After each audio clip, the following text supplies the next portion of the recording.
네, 안녕하세요. 지난 시간에 우리가 수치를 사용해서 정리하는 방법 크게 두 가지가 있다고 했습니다. 중심의 위치를 측정하는 것과 퍼진 정도를 측정하는 것이었는데요. 지난 시간에까지는 중심의 위치를 측정하는 그런 방법에 대해서 살펴봤습니다. 자, 오늘은 퍼진 정도를 이제 측정하는 방법에 대해 살펴보려고 하는데요. 왜 이러한 고민을 해야 되는지 또 생각을 해보도록 하겠습니다. 자, 다음 이제 두 가지 분포가 보여지고 있는데요. 두 가지 분포의 그 중심, 예를 들면 표본 평균 혹은 최빈값 혹은 중앙값을 생각을 해보면 어떤가요? 이 분포나 요 분포나 다 동일합니다. 자, 따라서 중앙의 위치, 중심 위치만으로는 이러한 분포를 서로 구분을 못하겠습니다. 자, 따라서 두 가지 분포를 이제 구분하기 위해서 뭔가 좀 다르려 보이는데요. 이러한 이제 다른 분포에 대해서 얘기를 하려면 중심과는 다른, 즉 퍼진 정도가 어떻게 되는지를 얘기할 필요가 있겠습니다. 자, 여기 있는 것을 1번이라고 하고요. 여기 있는 것을 2번이라고 한다면 1번과 2번은 중심의 위치는 동일한데 1번이 2번보다는 더 중심을 기준으로 해서 많이 모여 있습니다. 2번은 자료들이 중심에서부터 조금 더 흩어진 정도가 더 심합니다. 그래서 퍼진 정도로 두 가지 1번과 2번을 구분을 할 텐데요. 이러한 것을 구분하기 위해서 퍼진 정도를 어떻게 측정할지를 생각을 해보도록 하겠습니다. 자, 퍼진 정도를 측정하는 방법으로는 분산, 표준 편차, 범위, 사분위수 등을 우리가 생각을 해보겠습니다. 자, 우선 분산과 표준 편차는 여러분들이 잘 알고 있을 텐데요. 그러한 분산과 표준 편차를 먼저 살펴보면 분산은 영어로 variance라고 하고요. 표준 편차는 standard deviation이라고 부르죠. 자, 중심을 기준으로 해서 자료가 얼마나 퍼져 있는가, 흩어져 있는가를 숫자로 표현을 하려고 하는 것이 이제 목표가 될 텐데요. 어떻게 하면 좋을까 생각을 해보겠습니다. 자, 중심을 기준으로 흩어져 있으니까 가장 단순하게 생각할 수 있는 것은 중심으로부터 떨어진 정도, 즉 편차이겠습니다. 다음과 같이 x1부터 xn 자료에 대해서 중심을 우리가 표본 평균 x 바로 택한다면 각각의 자료가 표본 평균 x 바로부터 얼마큼 떨어져 있는가, 즉 편차를 생각을 해볼 수가 있겠습니다. 자, 편차는 이 식과 같이 각각의 관측값에서 평균을 뺀 값을 우리가 편차라고 부르도록 하겠습니다. 자, 식으로 쓰면 xi-x 반대요. 자, 이런 편차들의 한 가지 특징으로 편차들을 다 더하면 0이 됩니다. 왜 그런가요? 한번 직접 더해보죠. 1부터 n까지 자료가 n개라고 한다면 자, 이건 어떻게 되죠? 자, 첫 번째 xi 관측값들을 다 더하고요. 빼기. 여기 있는 값은 인덱스 i에 상관없으니까 n이 곱해져서 시그마 바깥으로 나오겠습니다. 자, 그런데 x바의 그 식을 생각을 해보면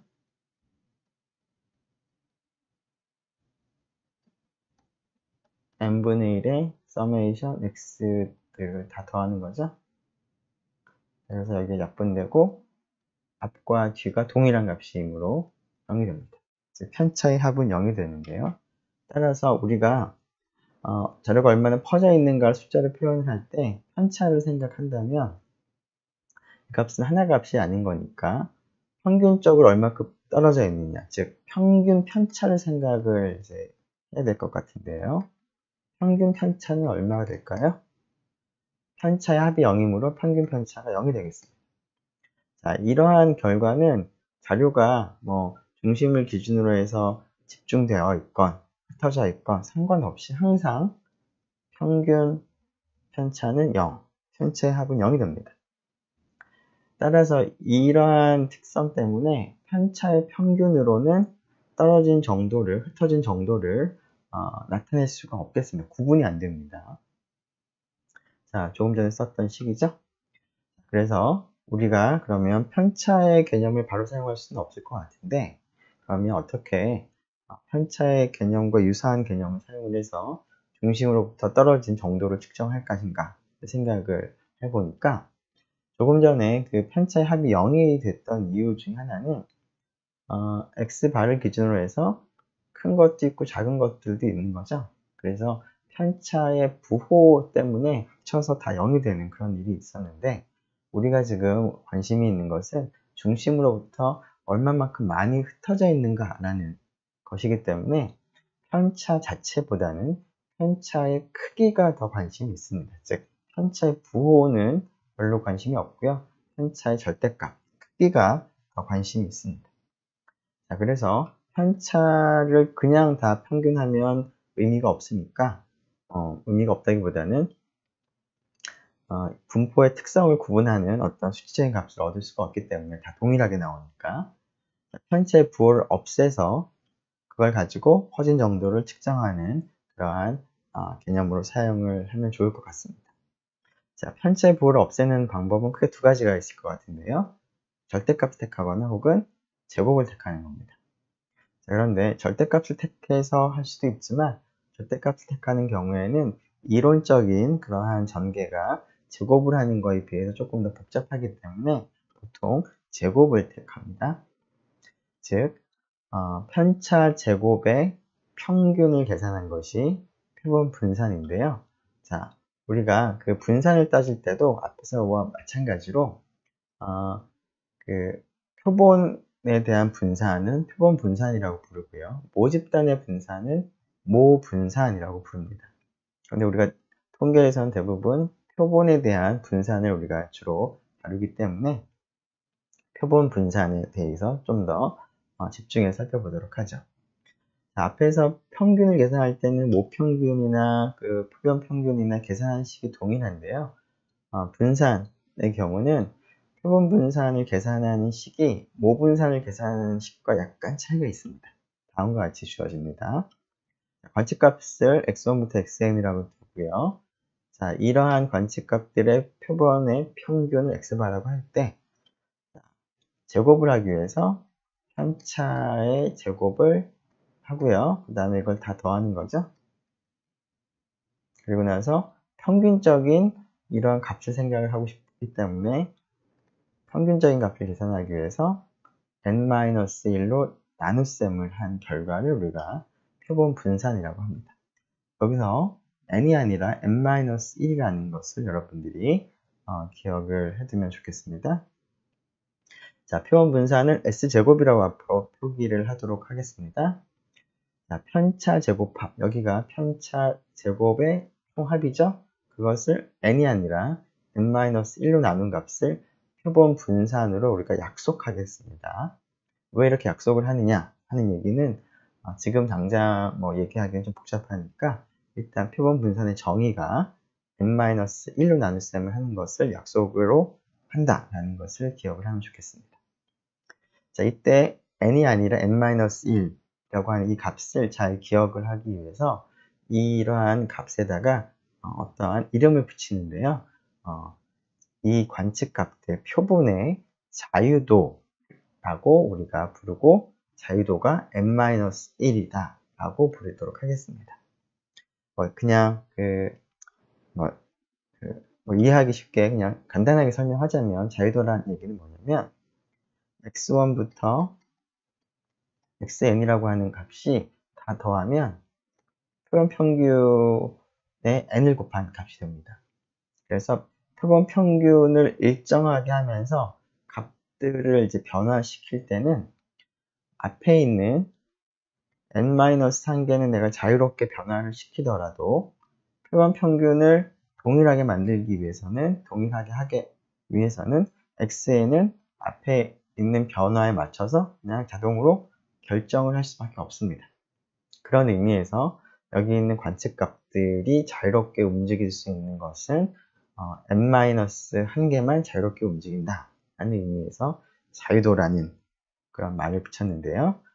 일단 지금은 표본 분산을 계산할 때 n이 아니라 표본의 자유도인 n-1로 나눗셈을 한다라는 것을 기억을 하면 좋겠습니다. 자, 물론 이 표본 분산의 크기 값을 우리가 해석을 해보면 이 값이 크다는 얘기는 결국 편차의 절대값 혹은 편차의 제곱이 크다는 얘기죠. 그렇다는 얘기는 뭐 x바를 기준으로 해서 오른쪽으로 있든 왼쪽으로 있든 아무튼 x바를 기준으로 해서 멀리 있다는 것을 의미하겠습니다. 표본 분산이 작으면 작을수록 x바를 기준으로 해서 근처에 모여 있다라는 얘기가 되겠습니다. 자, 이런 표본 분산을 계산할 때 이 식을 조금 전개를 해보면 조금 다르게 계산하는 식을 얻을 수가 있는데요. 간단하게 계산을 한번 해보죠. 일단은 요 편차 제곱 합을 한번 계산을 해보도록 하겠습니다. 자, 제곱을 먼저 해보면 전체 제곱이니까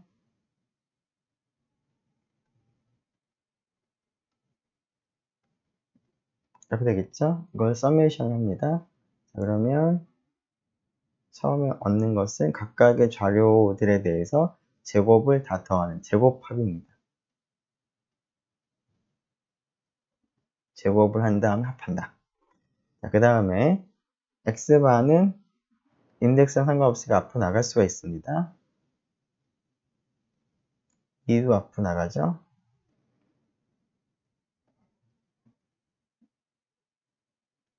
자, 그리고 이 녀석도 표본 평균의 제곱도 인덱스랑 상관이 없죠. 그래서 시그마 밖으로 나갈 때 n이 곱해서 나가면 되겠습니다. 자, 그러면 제곱합.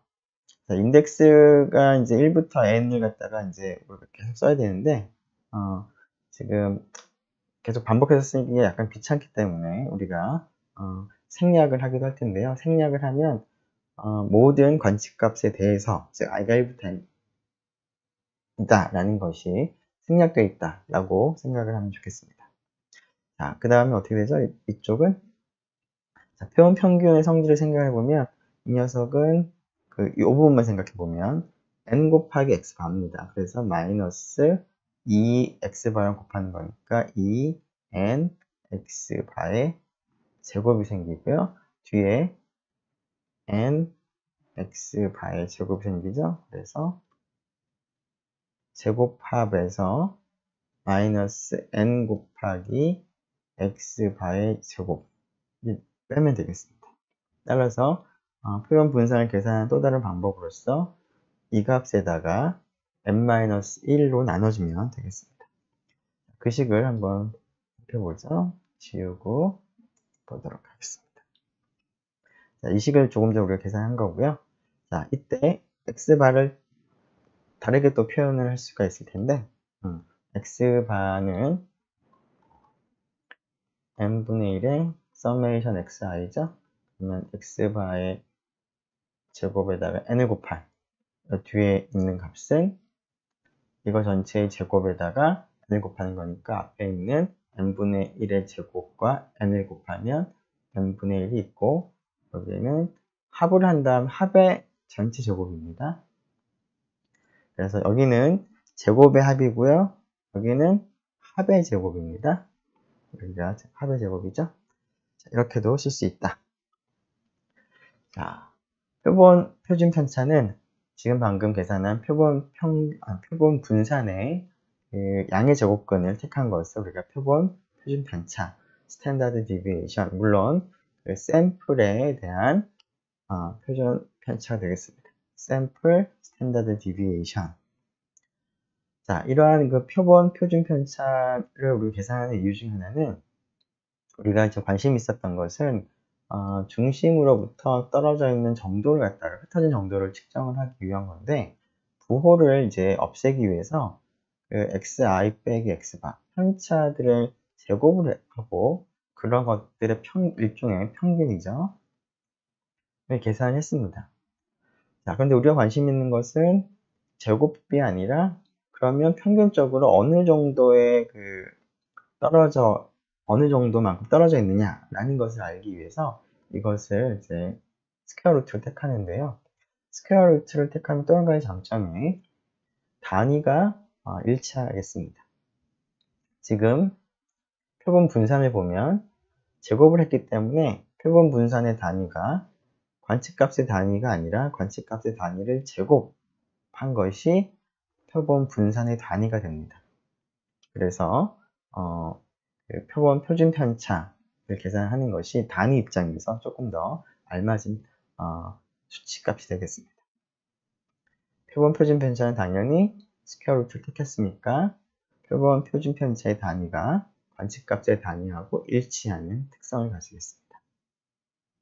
자, 다음 자료에 대해서 한번 표본 분산과 표본 표준 편차를 한번 계산해 보면, 우선 xbar을 먼저 계산을 해야 될 텐데 83을 얻을 수가 있겠습니다. 자, 89와 83의 편차를 생각해 보면 6이죠. 그래서 6의 제곱. 74와 83의 편차를 생각을 해보면 마이너스 9가 되겠죠.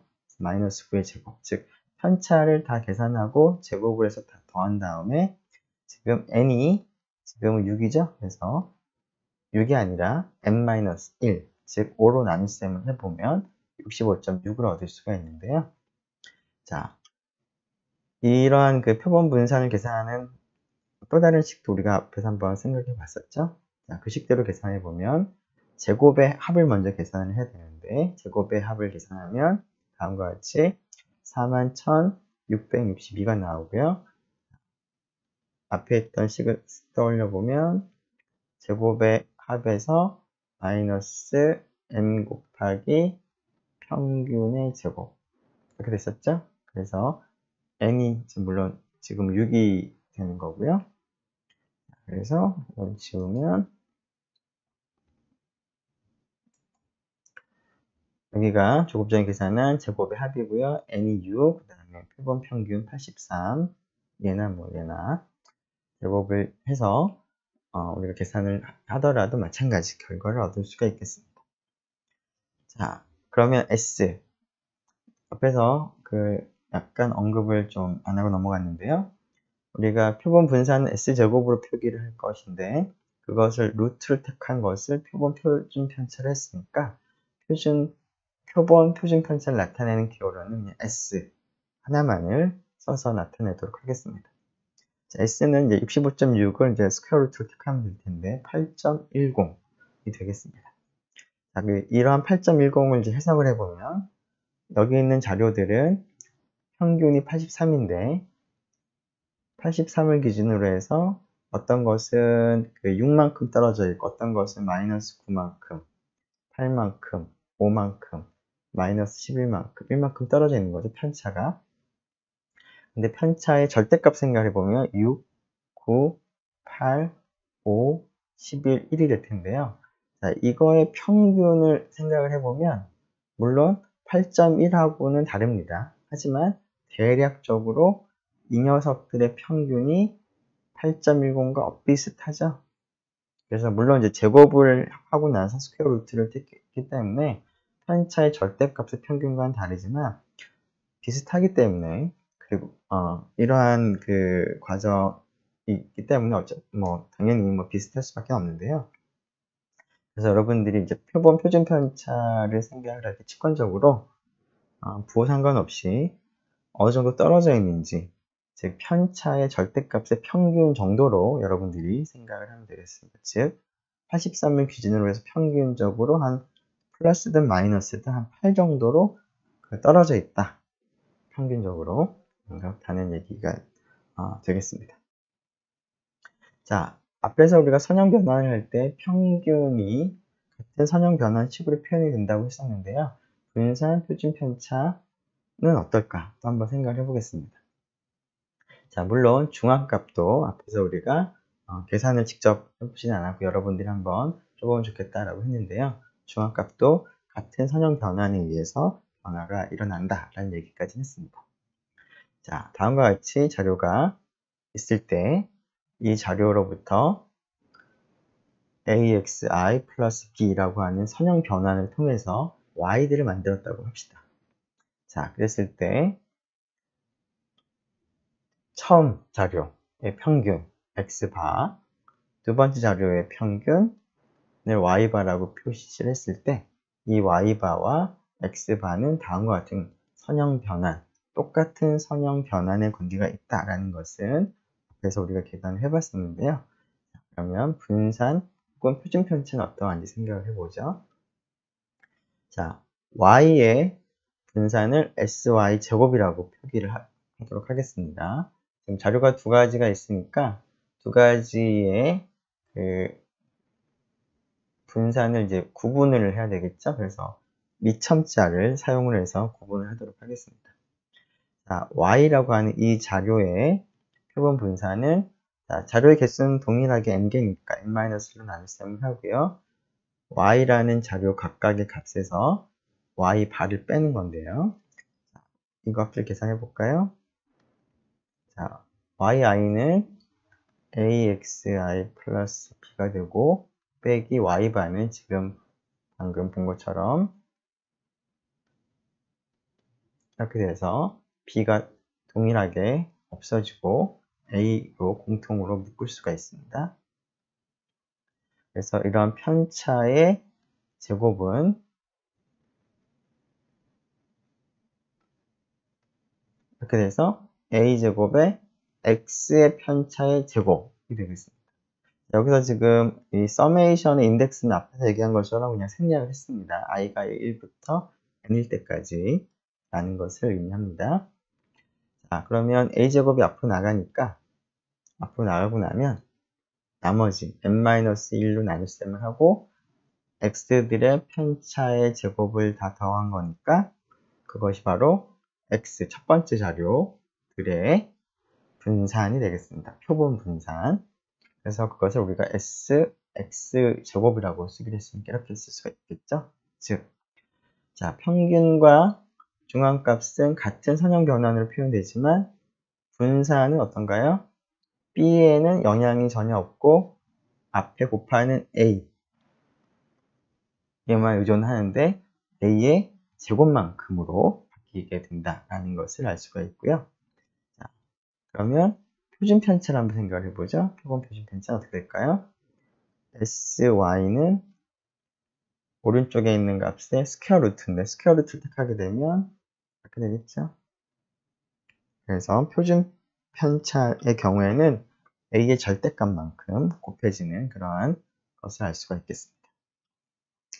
여기 있습니다. 지우죠. 자, 미디안 중앙값은 뭐 앞에서 우리가 한번 생각은 해봤었는데 이 사실은 쉽게 얻을 수가 있겠습니다. 자, 물론 여기서 mx는 x1부터 xn 첫 번째 자료들의 중앙값을 의미하는 거고요. my는 y1, y2, yn의 중앙값을 의미하겠습니다. 즉 중앙값과 표본 평균은 같은 선형 변환의 식으로 표현되지만 분산과 표준 편차는 조금 다르다. 간단하게 얘기하면 B에는 의존하지 않고 A에만 의존한다. 근데 분산은 제곱, 표준 편차의 경우에는 절대값 A만큼 곱해진다. 자, 구체적인 예를 통해서 한번 이 사실을 확인을 해보도록 하죠. 자, 다음과 같은 5개의 자료가 있는데 각각의 자료에 10을 곱하고 5를 더해서 새로운 자료로 변환을 했다고 하죠. 즉, 29, 43, 50, 77, 96이 있다고 합시다. 자, 물론 우리가 앞에서 일반적으로 얻은 사실에 의해서 표본화 마나 표본 평균과 표본 분산이 어떤 식으로 관계가 있을지는 알 텐데 그것이 맞는지를 그냥 확인하는 의미로 각각의 두 개의 자료에 대해서 별도로 우리가 표본 평균, 표본 분산 등을 계산을 해보죠. 자, x들의 표본 평균을 계산하기 위해서 다 더해서 5로 나눗셈을 하게 되면 5.4를 얻을 수가 있는데요. 자, 여기 있는 값들을 다 더해서 5로 나눠주면은 59를 얻습니다. 근데 5.4와 59의 관계는 5.4를 10배 하고 그 다음에 5를 더한 것이 59가 되죠. 즉 10x바 플러스 5의 관계가 있겠습니다. y바가. 자, 중앙값은 어떨까요? 자, 여기서 순서대로 이미 나열이 되어 있는데요. 중앙값은 4.5죠. 자, y들의 중앙값은 50입니다. 마찬가지로 4.5에 10을 곱하고 5가 더해져서 50이 만들어진 거죠. 그래서 y의 중앙값도 x의 중앙값에 10이 곱해지고 5가 더해져서 만들어진다. 자, 분산 표준 편차를 한번 살펴보기 위해서 x들의 그 분산을 얻기 위해서 편차를 계산을 하고요. 편차 제곱을 다 더하고 그 다음에 n-1 여기서는 n이 5니까 4로 나눗셈을 하면 s제곱을 계산할 수가 있겠습니다. s제곱을 계산해 보면 7.325가 되는 것을 얻을 수가 있고 이 값에다가 스퀘어 루트를 택하면 s를 얻을 텐데요. 2.7065 정도가 나오겠습니다. 자, y에 대해서도 마찬가지로 계산해 보면 s제곱 y, 즉 y들의 표본 분산을 계산해 보면 732.5가 나오는데 이 값하고 이 값의 차이는 정확하게 100배 차이가 납니다. 100배가 곱해진 거죠. 이렇게 됐습니다. 자, 그리고 예, 여기가 없어졌네요. 여기가 sy 제곱입니다. 그래서 여기가 sy가 되겠죠. 자, 여기는 s라고만 썼는데 x들의 표본 분산, 표준 편차를 의미하겠습니다. 자, 그 값은 27.065. 이 값과 이 값의 차이는 관계는 10이 곱해진 거다. 근데 10은 앞에 그 a가 10이었기 때문에 절대값 a도 10이라서 10이 곱해진 거라고 볼 수가 있겠죠? 자, 흩어진 정도를 측정하는 또 다른 방법으로 범위를 한번 생각을 해보려고 하는데요. 우리가 범위는 앞에서 우리가 히스토그램을 작성을 할 때 나왔던 개념입니다. 즉, 관측값 중에서 최대값에서 관측값 중에서 최소값을 뺀 값입니다. 즉, 최대값과 최소값의 차이가 범위가 되는데요. 이러한 개념은 우리가 계산도 간편하게 할 수 있을 뿐만 아니라 해석도 용이합니다. 즉, 임의의 그 관측값들이 중에서 임의로 두 개를 선택을 했을 때 이 둘 사이 차이는 범위보다는 같거나 작겠다. 즉, 두 개의 관측값의 차이 중에서 가장 큰 차이가 범위가 되는 거니까 범위가 얼마다라고 하면은 그 범위 안에 자료가 모여 있다라고 하는 해석이 쉽게 되겠습니다. 자, 이러한 그 범위는 가장 큰 값과 가장 작은 값만 생각을 하기 때문에 중간에 있는 이런 관측값들은 전혀 고려가 되지 않죠. 즉, 모든 관측값을 반영하지 않는 그런 단점이 있습니다. 자, 그리고 또 한 가지는 이 가장 큰 값이나 가장 작은 값이 변화했다고 생각을 해보죠. 이 값이 다른 것은 하나도 안 변하는데 이 값이 굉장히 크게 바뀌었다. 극단적으로 커졌다. 라고 한다면 범위가 이 하나의 변화에 의해서, 이 하나의 관측값의 변화에 의해서 크게 변화합니다. 즉, 극단적으로 큰 값이나 작은 값 하나에 크게 영향을 받는 그러한 특성이 있겠습니다. 자, 한 가지 예를 보죠. 다음과 같은 6개의 그 자료가 있는데 범위는 가장 큰 값인 91과 가장 작은 값인 70의 차이가 돼서 19가 됩니다. 같은 뜻은 이 6개의 자료 중에서 임의로 2개를 택해서 그 차이를 계산해보면 19보다는 같거나 작겠다 라는 해석을 우리가 쉽게 할 수가 있겠습니다. 네, 그 다음에 살펴볼 거는 4분위수 범위라는 걸 살펴보려고 하는데요. 4분위수 범위를 살펴보기 위해서 100분위수라고 하는 영어로 percentile이라고 하는 개념을 생각을 하도록 하겠습니다. 100분위수는 보통 이렇게 표현합니다. 제 20 100분위수 혹은 제 60 100분위수라고 표현을 하는데요. 자, 제20 100분위수라고 표현하는 값은 뭐냐면 전체 자료가 있으면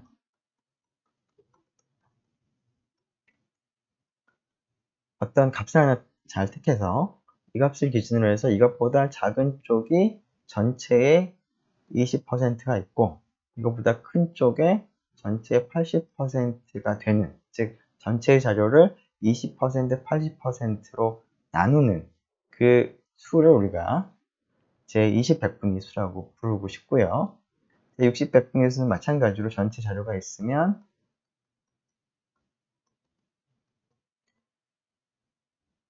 그 값보다 이하가 60%, 그 이상이 40%가 되는 이 값을 우리가 제60 100분의 수라고 부르고 싶습니다. 즉 100분이라는 얘기는 100개로 나누었을 때라는 뜻이죠. 즉 20 100분의 수라고 하는 것은 전체 자료를 100등분 했을 때 20번째에 있는 걸 의미할 거고요. 제60 100분의 수는 전체를 100등분 했을 때 60번째에 있는 그런 개념이 되겠습니다. 물론 이것은 뭐 명확한 정확한 개념은 아니고 대략 이렇다라는 걸 의미합니다. 조금 더 엄밀하게 얘기를 할 필요가 있을 것 같은데요. 자, 이러한 그 100분의 수를 앞에 있는 숫자가 좀 달라질 수가 있는데 앞에 있는 숫자를 우리가 100 곱하기 P로 표시하겠습니다. 즉 20 100분의 수는 100 곱하기 0.2, 60 100분의 수 할 때 60은 100 곱하기 0.6으로 이제 표시를 해서 이 전체 숫자 20인의 60이 아니라 여기 0.2, 0.6의 값을 우리가 P라고 두도록 하고요. P를 사용을 해서 우리가 표현을 하도록 하겠습니다. 자, P는 100분의 수에 들어가는 이 숫자는 뭐 0부터 100 사이에 있는 숫자가 되기 때문에 그 숫자를 100 곱하기 P로 표시했으니까 P의 범위는 0부터 1 사이의 숫자가 되겠습니다. 자, 직관적으로 얘기를 해보면 조금 전에 설명한 것처럼 전체 관측값을 하위가 100 곱하기 P%가 되고 상위가 100 곱하기 1-P%가 되도록 나누는 값입니다. 요 그림처럼. 자, 근데 이러한 것은 조금 부정확한 표현이니까 조금 더 정확하게 표현을 해보면 다음과 같이 조금 더 엄밀하게 나타날 수가 있겠습니다. 자, 우리가 원하는 제100 곱하기 P 100분의 수라고 하는 값을 A라고 표기를 할 때 그 A를 제100 곱하기 P 100분의 수라고 부르려면 이 A보다 같거나 작은 쪽에 있는 관측값의 개수를 우리가 카운팅을 했을 때 그 관측값의 개수가 N 곱하기 P 보다는 같거나 크기를 바랍니다. N 곱하기 P가 아니라 N 곱하기 P 이상이 되기를 바라고요. 이거보다 같거나 큰 쪽에 있는 관측값들이 몇 개 있는지를 카운팅을 했을 때 그 개수가 N 곱하기 1-P가 아니라 이거보다는 크도록 이쪽은 N 곱하기 P보다는 크게 되는 그러한 값이 있다면 그 값을 제100 곱하기 P 100분의 수라고 부르겠습니다. 물론 여기서 N은 자료의 개수를 의미합니다. 자, 그러면 이러한 조건에 만족하는 것을 우리가 제100 곱하기 P 100분의 수라고 약속을 했는데요. 그럼 어떻게 계산을 해야 되는가? 이 조건에 맞춰서 계산을 해보면 다음을 우리가 얻을 수가 있습니다. 일단 지우죠. 자, 앞에서 우리가 중앙값을 계산을 해본 적이 있는데요. 중앙값의 특성이 뭐였냐면 중앙값은 이 값보다 같거나 작은 쪽이 50% 이상이고 이 값보다 같거나 큰 관측값이 50% 이상인 그런 특징이 있다라고 얘기를 했습니다. 즉 중앙값은 미디안은 100분의 수 입장에서 보면은 어떠한 정의하고 어떤 조건하고 그 P가 얼마일 때 조건하고 일치하냐면 P가 0.5일 때, 즉 제 50 100분의 수의 조건과 미디안의 특성이 일치합니다. 즉 미디안은 제 50 100분의 수하고 정확하게 일치하겠습니다. 자, 그런데 이런 미디안을 계산할 때 우리가 자료를 크기 순서로 나열했는데요. 미디안 제50 100분의 수 말고도 다양한 형태의 100분의 수를 계산하기 위해서는 우선 크기 순으로 배열을 먼저 하겠습니다. 물론 크기가 점점 커지는 순서대로 우리가 앞에서 한 것처럼 가장 작은 것을 왼쪽에 가장 큰 것을 오른쪽에 쓰는 거죠. 자, 이때 그 100 곱하기 p 100분의 수를 계산하는 식은 n하고 p를 곱해보고요. 그 값이 정수인 경우에는 다음과 같이 np가 정수인데 np 번째 관측값과 그 다음 관측값 np 플러스 한 번째 관측값을 더해서 2로 나눈, 즉 두 관측값의 평균으로 계산하면 이 조건을 만족을 합니다. 자, np가 홀수인 홀수가 아니라 정수가 아닌 경우에는, 정수가 아니라는 얘기는 n 곱하기 p를 해봤더니 2.6 이렇게 나왔다는 얘기죠. 자, 이런 경우에는 100 곱하기 p 100분의 수를 계산하는 방법은 이 n 곱하기 p에서의 정수 부분만을 먼저 생각합니다. 이 경우는 정수 부분이 2가 되겠죠? 자, 우리가 정수 부분 표시하는 기호로 가우스 기호를 쓸 수도 있을 텐데, 여기서는 이러한 기호를 사용하도록 하겠습니다. 어떤 t라는 실수에 대해서 t의 정수 부분을 이제 나타내는 기호로 이런 기호를 쓰겠습니다. 즉 2.6에 이 기호를 쓴 것은 2를 의미합니다. 그래서 np의 정수 부분을 계산하고 거기에다 1을 더한 값을 계산해서 이 번호에 대한 이 번째 숫자를 계산을 하게 되면, 숫자를 생각을 하게 되면, 가치값을 생각하면 그것이 바로 이러한 조건을 만족하겠습니다. 자, 일단은 이 식을 여러분들이 기억을 하면 좋겠습니다. 왜 이러한 식을 얻게 되는지는 조금 이따 살펴보도록 할 텐데요. 자, 조금 전에 우리가 본 것처럼 미디안, 중앙값이 정확하게 제 50 100분위 수의 조건을 만족을 하고 있기 때문에 50 100분위 수하고 중앙값은 일치한다는 것도 여러분들이 기억을 하면 좋겠습니다. 자, 다음과 같은 한 가지 간단한 example을 한번 살펴보고 이걸 통해서 계산 한번 해보도록 하죠. 자, 이러한 자료에 대해서 50 100분위 수와 20 100분위 수를 계산하고자 한다면 일단 정렬을 먼저 하겠습니다. 그리고 여기 있는 자료들을 다 개수로 일단 생각해 보니까 얘는 16개가 됩니다. 자, 50 100분위 수는 그러면 n 곱하기 p를 계산을 해보면 0.5 곱하기 n이니까 8이 나오죠. 8은 정수가 됩니다. 정수인 경우에는 지금 여기 np8과 그 다음 9번째 값을 더해서 평균을 계산하는 거죠.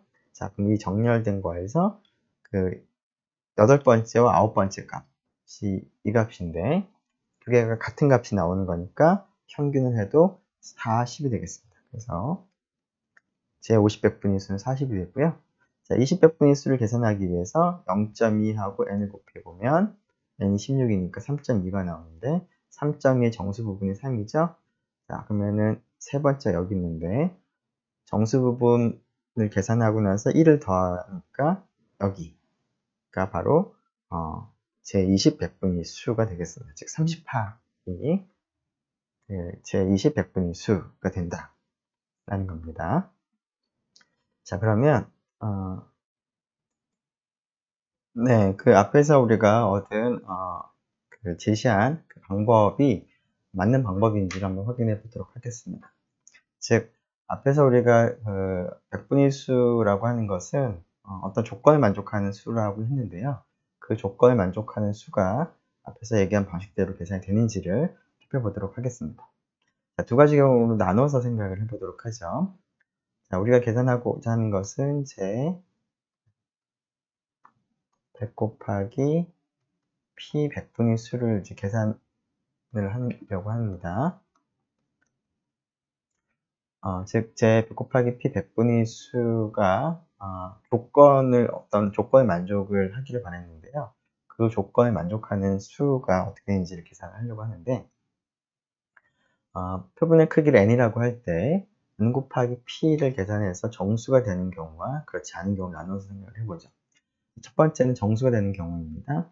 n 곱하기 p가 정수니까 이것을 정수라는 사실을 조금 더 명확하게 하기 위해서 k라고 두도록 하겠습니다. 물론 k는 정수가 되는데요. 자, 이때 제 100 곱하기 p 100분위 수를 우리가 a라고 둔다면 이 A가 만족을 해야 되는 조건은 뭐냐면 앞에서 얘기한 것처럼 A가 제 100 곱하기 P 100분의 수가 되려면 관측값 중에서 A보다 같거나 작은 쪽의 그 관측값의 개수가 N 곱하기 P보다 많아져야 되는 거고요. 같거나 많아져야 되는 거고, A보다 같거나 큰 쪽에 있는 관측값들의 개수를 세려보니까 이거보다는 같거나 커야 되는 겁니다. 자, 그러면 다음과 같이 관측값들을 이제 순서대로 이제 했다라고 했을 때 N 곱하기 P가 지금 정수가 될 텐데 그 K라고 지금 뒀는데요. 그러면 K가 정수니까 첫 번째, 두 번째, 세 번째 하다 보면 K번째가 있겠죠?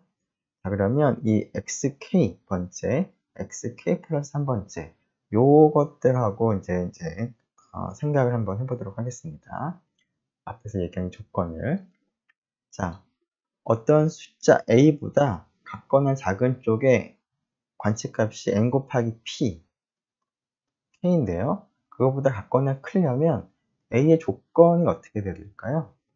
자, 아래쪽의 자료가 K개보다는 같거나 많아야 됩니다. 근데 지금 아래쪽에 있는 자료가 K개가 되는 경우가 여기입니다. 자, 그래서 A는 이 값이 되면 이 값 이하가 되는 자료가 K개가 되는 거니까 조건을 만족합니다. 조건 중에 하나만 일단 생각을 먼저 해보면. 그런데 A가 이 값이 그래도 만족하지만 A가 이 값보다 조금 커져도 어떨까요? 이 값보다 아래쪽에 있는 자료가 여전히 K개가 됩니다. 즉, A 이하에 있는 자료가 K개 이상이 되어야 된다는 조건을 만족하는 것은 X, K번째 순서상 그 값도 되지만 그 값보다 큰 쪽에 있는 값은 다 가능합니다. 되겠죠? 자, 이것을 수식으로 나타내보면, 자, 관측값들 중에서 A보다 같거나 작은 그런 관측값들의 모임을 생각하겠습니다. 자, 이 집합에 있는 원소의 개수를 표기하는 기호로 절대값 기호를 썼습니다. 근데 그 개수가 N 곱하기 P, 즉 K보다는 같거나 크기를 바라는데요. 이 조건을 만족하는 A는 이 그림으로 조금 전에 살펴본 것처럼 여기 동그라미 친 순서상 K번째 이 값보다는 A가 같거나 커지면 됩니다. 그래서 동치명제로서 이 조건을 만족을 할 수 있고, 이 조건을 우리가 지금 얻어낸 거죠. 자, 비슷하게 두 번째 조건 또 보죠. 자, 이거 좀 지우고 해야 될 것 같네요.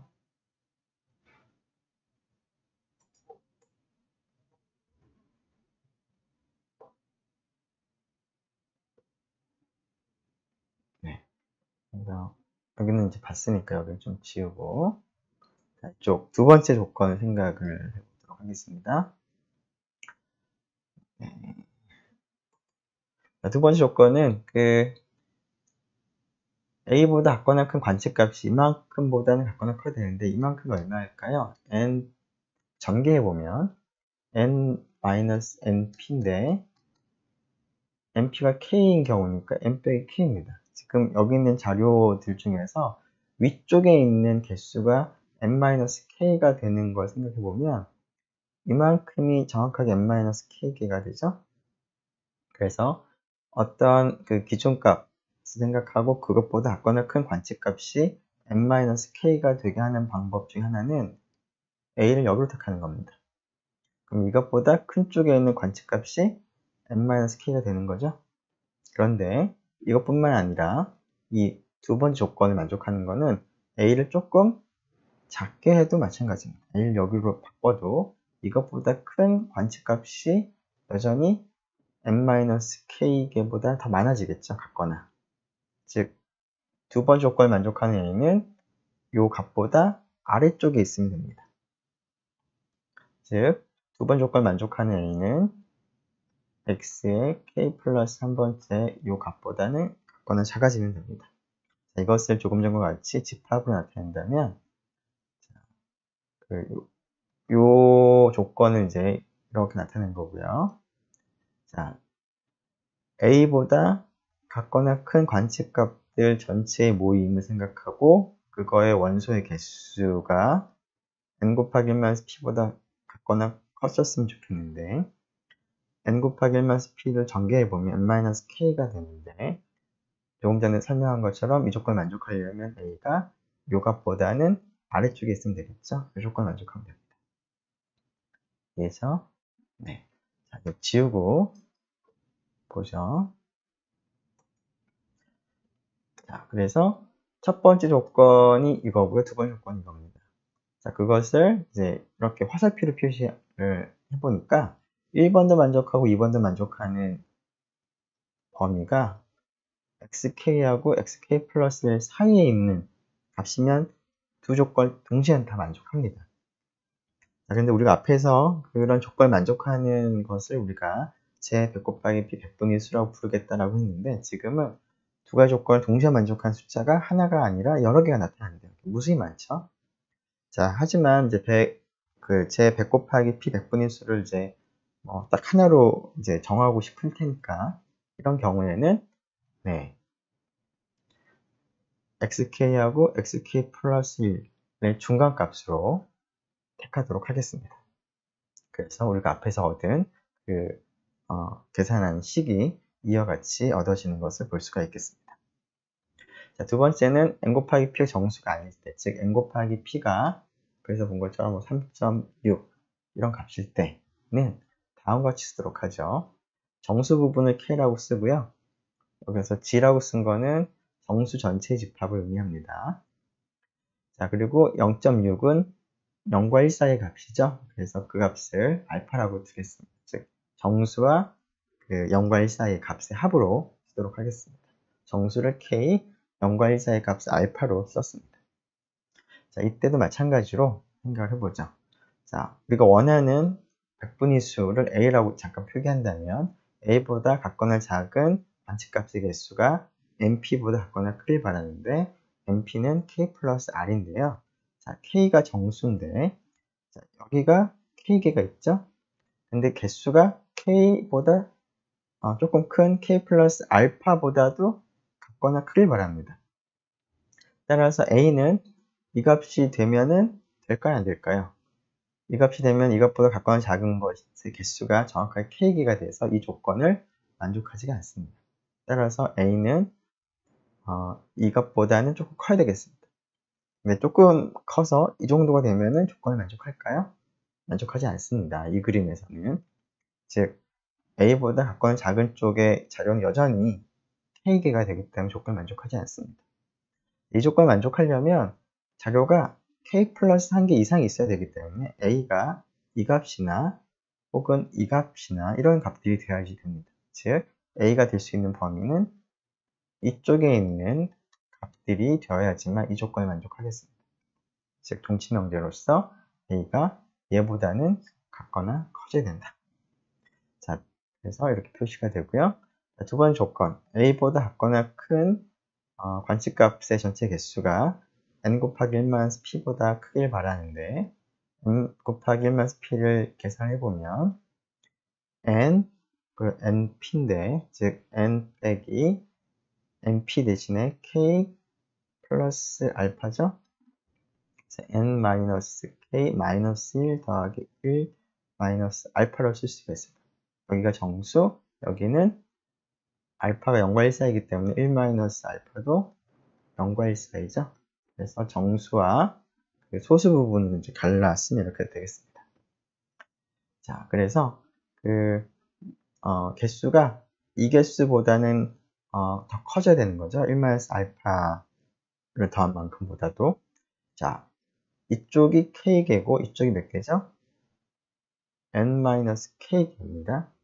앞에서 살펴본 것처럼 여기는 원소의 개수니까 원소의 개수가 이 값에다가 소수 부분을 더한 것보다 같거나 크려면 결과적으로 이 원소의 개수는 정수가 되는 거니까 이 값보다 크려면 n-k-1 더하기 1보다는 같거나 커져야 됩니다. 즉 n-k보다는 같거나 커져야 되겠죠? 근데 상위의 자료가 n-k가 되는 그 개수를 생각을 해보면, 자, A가 이 값이 되면 이 값보다 큰 쪽의 자료의 개수가 내가 원하는 개수만큼 있습니다.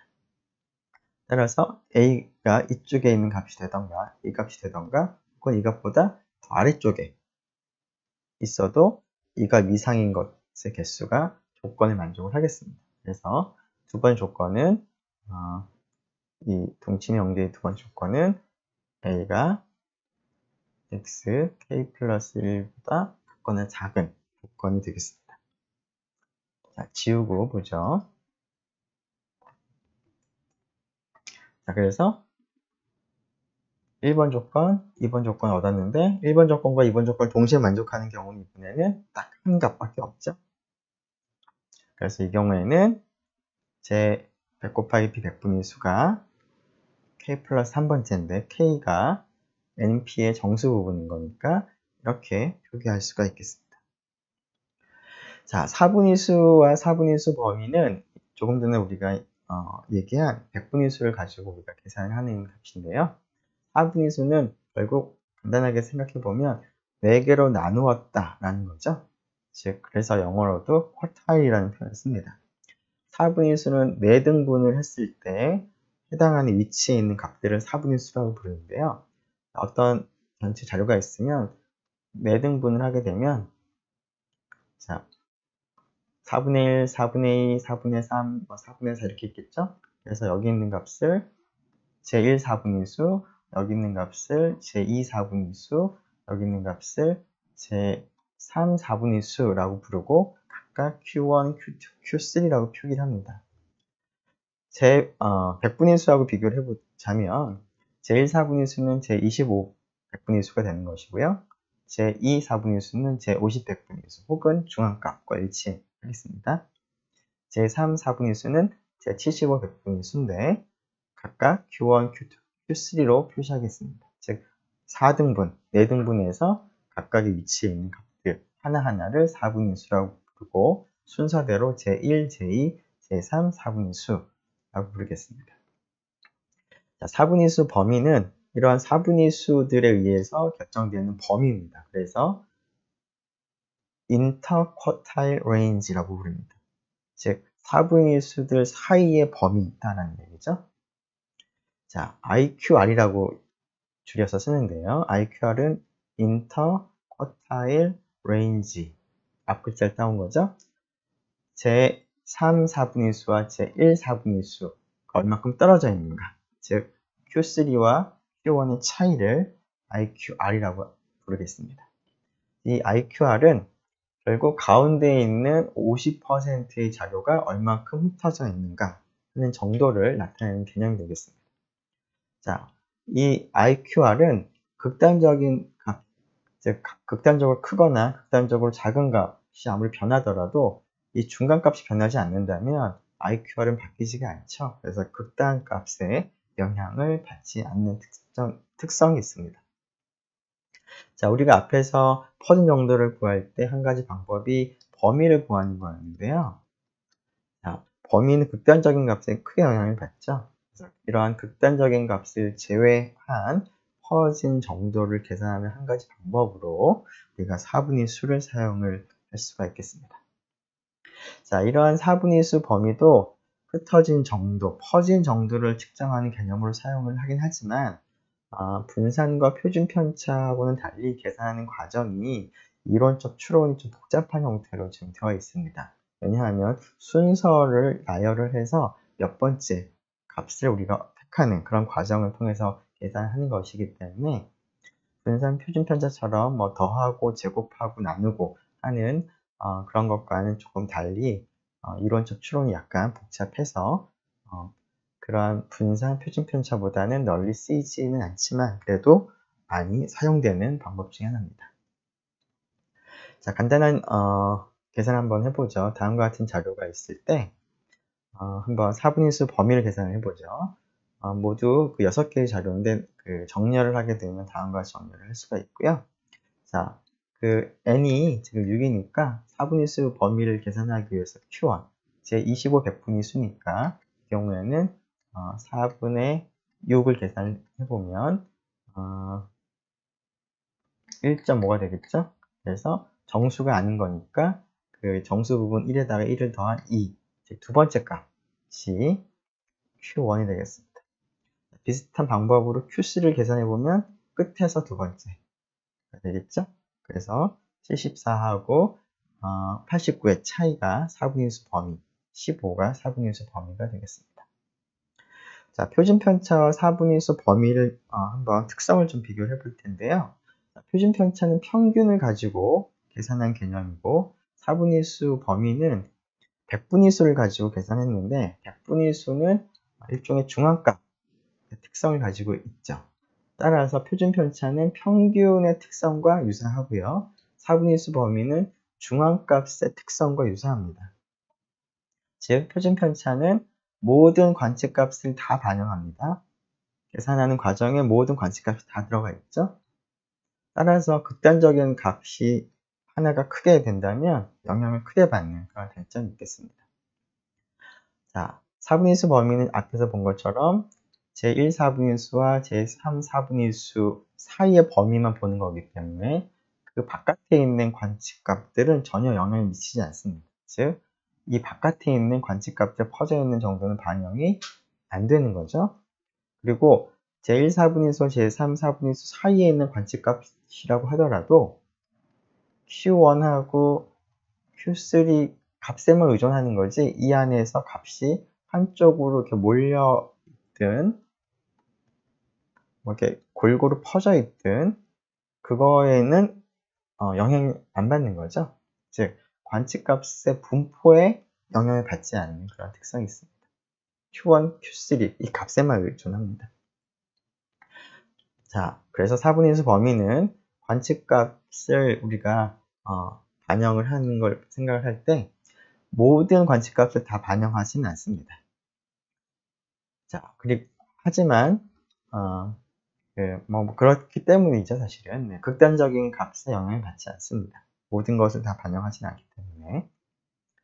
자, 그래서 이러한 장단점 때문에 우리가 중심을 측정을 하는 개념도 평균과 중앙값 중에서 적절한 관점에 따라서 선택을 하듯이 표준편차 4분인수 범위도 우리가 적절하게 선택을 하면 좋을 것 같습니다.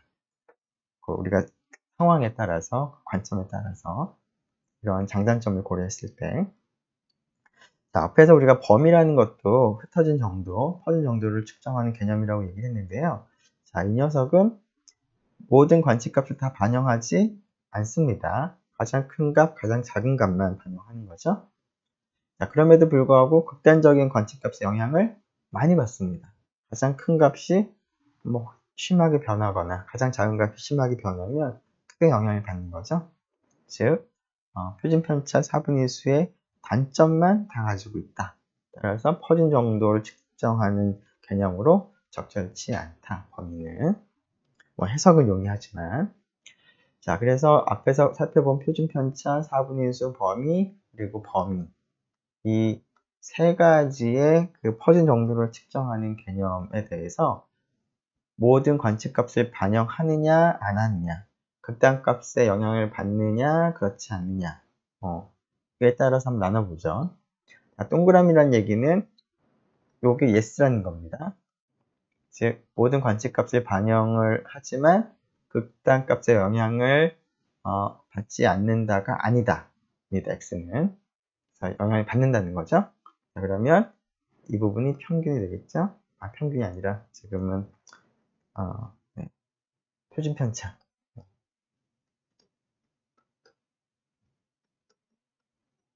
자, 이 경우는 4분인수 범위가 되겠죠. 자, 모든 관측값을 반영하는 것도 아니고 극단값의 영향을 받지 않는 것도 아닌 것은 범위가 되겠죠. 네. 그래서 그런 특징들을 여러분들이 한번 정리를 해보면 좋겠습니다. 자, 자료를 가지고 구체적으로 한번 이런 상황을 한번 생각을 해보죠. 앞에서 본 예 중에 하나인데요. 74라는 자료가 50으로 바뀌었다 라고 했을 때 x바가 83이었다가 79로 크게 영향을 받았죠. 중앙값은 동일했습니다. 자, 이때 표준편차 IQR 다음에 그 R은 이제 range 의미합니다. 범위. 이렇게 계산해 보면 8, 15, 19였다가 15.75, 17, 41로 바뀌는데요. 자, 얘는 거의 곱하기 2, 2배가량 바뀌었죠. 심하게 바뀌는 거죠. 얘는 어떻죠? 2 정도 더해졌는데, 옆에서 그 2배 된 걸 생각해 보면 그렇게 많이 변하지 않았습니다. 19에서 41도 2배 이상 늘어났습니다. 그것도 심하게 변했죠. 그래서 이 예를 보더라도, 그 4분위수 범위는 극단적인 값에 크게 영향을 받지 않고, 표준 편차나 범위는 크게 영향을 받는다. 라는 겁니다. 자, 네, 시간이, 지금 한 60분, 정도 됐기 때문에, 그 퍼진 정도를 측정하는 또 다른 개념으로 그 변동계수라는 얘기는 다음 시간에 계속 살펴보도록 하겠습니다. 네, 수고 많았습니다.